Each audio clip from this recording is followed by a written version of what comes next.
प्रिय 10th के बच्चों, आज हम लोग काव्य का पहला पाठ सूरदास के पद को पढ़ने जा रहे हैं। तो आइए अब हम लोग पहला पद देखें। उधौ हौ अति बड़ भागी। बड़ भागी का अर्थ होता है भाग्यशाली। यानी गोपियाँ जो हैं वो उद्धव पर व्यंग कसती हुई कहती हैं कि हे उद्धव, तुम बड़े भाग्यवान हो, तुम बड़े भाग्यवान हो। अपरस रहत स्नेह तागाते नाहिन मन अनुरागी। यानी अपरस का अर्थ होता है अछूता, अलिप्त, दूर। तुम हमेशा प्रेम रूपी बंधन से दूर रहे हो।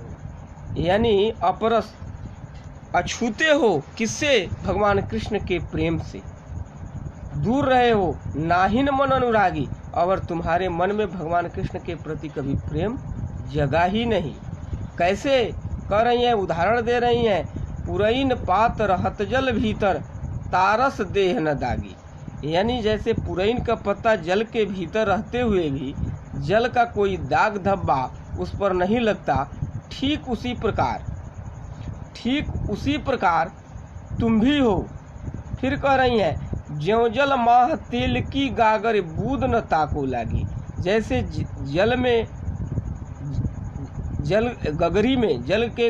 जल से भरे हुए गागर में अगर तेल की एक बूंद उसमें डाल दी जाए तब भी वह नहीं मिलता है, ठीक उसी प्रकार तुम हो।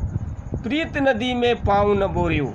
यानी प्रेम रूपी नदी में तुमने कभी अपना पैर नहीं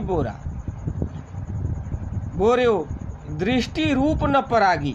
यानी भगवान कृष्ण के रूप सौंदर्य पर तुम मुग्ध भी नहीं हो। तुमने उनसे कभी प्रेम नहीं किया। सूरदास अबला हम भोरी।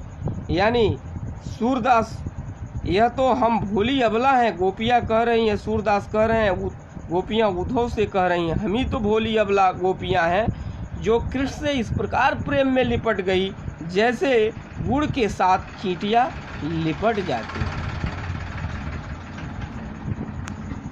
दूसरा देखिए, मन ही माज रही। यानी मन की बात जो है, ये माज मतलब अंदर, माज रही। यानी विरह व्यथित गोपियाँ कृष्ण के मित्र उद्धव से उलाहना देते हुए कहती हैं कि हे उद्धव, हमारे मन की प्रेम भावना मन में ही रह गई, हमें कृष्ण से प्रेम नहीं मिला। कहिए जाई कौन पे उद्धव ना ही परत सही। उनके अभाव की प्रेम नहीं मिला, न उनके अभाव में हमने अपने भावना को व्यक्त किया। फिर कह रही हैं, अब तुम ही बताओ उद्धव कि हम अपनी व्यथा जाकर किससे कहें। अवधि आधार आशयावन की तन मन व्यथा सही। यह आधार था कि भगवान कृष्ण एक दिन न एक दिन क्या करेंगे, लौट कर आएंगे। इसी इसको आधार बनाकर हम लोग तन और मन का जो कष्ट है उसको भी हम लोग क्या कर रहे हैं, सह रही थे।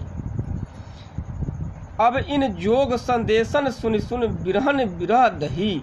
अब आप जो भगवान कृष्ण ने आपसे जोग संदेश भेजा है, या और हम लोगों के व्यथा को, पीड़ा को क्या कर रहा है, और अधिक भड़का रहा है। हम विरह के ज्वाला में जली जा रही हैं। चहती हुती गुहार जितही थे उततय धार बही। जिधर से हम लोग अपनी रक्षा की गुहार चाह रही थी, उधर से योग संदेश की अब धारा बह रही है। अब सूरदास गोपियों के माध्यम से उद्धव जी से कह रही हैं, गोपियाँ लिख रहे हैं सूरदास जी, अब धीर धरही क्यों मर्याद न लही। यानी सूरदास गोपियों के माध्यम से कह रहे हैं कि अब तो कृष्ण ने सारी लोक मर्यादाएं तज दी हैं। उन्होंने हमारे प्रेम को निभाने के बजाय हमें धोखा दिया है। भला हम धैर्य धारण कैसे करें। आज बस इतना ही। आगे कल पढ़ाया जाएगा।